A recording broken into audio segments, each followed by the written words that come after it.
The average federal student loan balance is nearly $40,000 per borrower right now. And most of the people carrying that balance are paying more than they legally have to. Not because they're bad at math, because nobody explained how income-driven repayment actually works. Not really. Not with real numbers. I collected the anonymized financial details of 50 federal student loan borrowers, income, household size, loan balance, current repayment plan. I ran the numbers on every single one. What I found was uncomfortable. 38 out of 50 were on a standard repayment plan, making fixed payments, paying it off in 10 years, which sounds responsible. But for most of them, given their income, their household size, their career path, IDR wasn't just a cheaper option. It was a dramatically better strategy. By the time I'm done with this video, you'll know exactly how to find out which side of that line you're on. Here's what most people get wrong about IDR. They think it's a hardship plan, something you do when you're struggling. It's not. Income-Driven Repayment is a legal federal program that caps your monthly payment at a percentage of your discretionary income. Depending on which plan you're on, SAVE, IBR, PAYE, that's somewhere between 5% and 10% of what the government considers your discretionary earnings.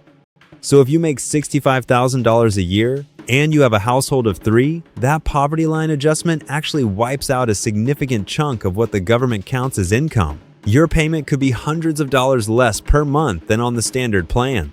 And after 20 or 25 years of payments, depending on the plan, whatever balance is left is forgiven, gone, wiped, taxable in some cases, yes, but gone. Let me walk you through what the study actually showed.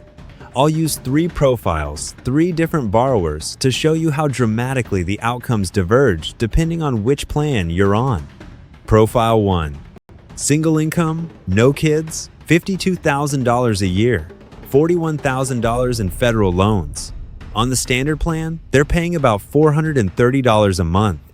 Over 10 years, that's around $51,600 total more than the original balance because of interest.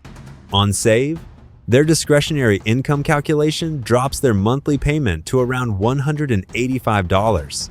That's $245 less per month. Over a year, that's nearly $3,000 back in their pocket. And if they work in public service, they might hit forgiveness in just 10 years, not 20. Profile 2 gets more interesting. 2 incomes, 2 kids, $98,000 combined. On the surface, it looks like they make too much for IDR to help. That's what they thought. But here's the thing, family size matters enormously. A household of 4 at $98,000 has a federal poverty line adjustment that brings their discretionary income down to something much more manageable. Their IDR payment comes in around $420 a month combined versus $760 on standard.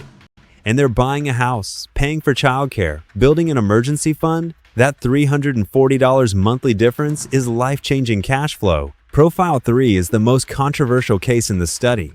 High balance, $118,000 in federal grad school loans.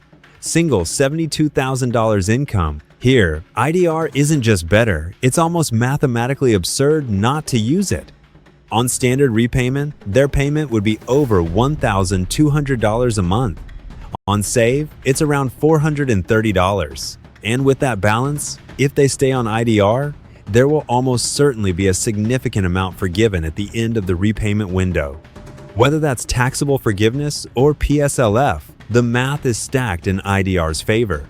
Yet this borrower, when they submitted their profile, was on the standard plan, had been for 3 years.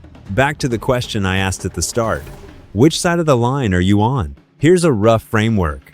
IDR is worth running the numbers on if any of these apply to you. Your monthly loan payment on standard is more than 8 to 10% of your gross income. You have a household of 2 or more. You work in a nonprofit, government, or education setting. Or you have a high balance relative to what you currently earn. If none of those apply, if you have a small balance, high income, and no dependent standard or even aggressive payoff, might genuinely be the better play. IDR isn't always the answer, but it's almost always worth checking. What surprised me most in the study wasn't the dollar amounts. It was the reason people weren't on IDR. In the questionnaire, I asked why, And the most common answer by far was, "I didn't know I qualified." Or, "I thought it was just for people with financial hardship." Your loan servicer is not incentivized to walk you through every option. That's just the reality. This is information you have to go find yourself. 3 things this week. You don't need a financial advisor for any of them. 1. Go to studentaid.gov and pull your loan details. Log in, look at your balance, your current plan, your servicer. Take a screenshot. This is your baseline. 2. Use the loan simulator tool, also on studentaid.gov. Enter your income, household size, and loan details. It will show you your estimated payment on every available IDR plan side by side. This takes about 8 minutes and it's free. 3. If the simulator shows a meaningful difference, call your servicer and ask to be enrolled in IDR. You can also do this online. It does not hurt your credit. It is not a permanent decision. You can switch back. Just run the numbers first. Of the 50 people in this study, 12 reached back out after running the simulator. On average, they found they were overpaying by $290 a month. One person found out they'd been eligible for PSLF forgiveness for 4 years and hadn't been enrolled correctly. These aren't complicated situations. They just required someone to sit down with the actual numbers. If this video helped you do that or gave you a reason to, that's the point.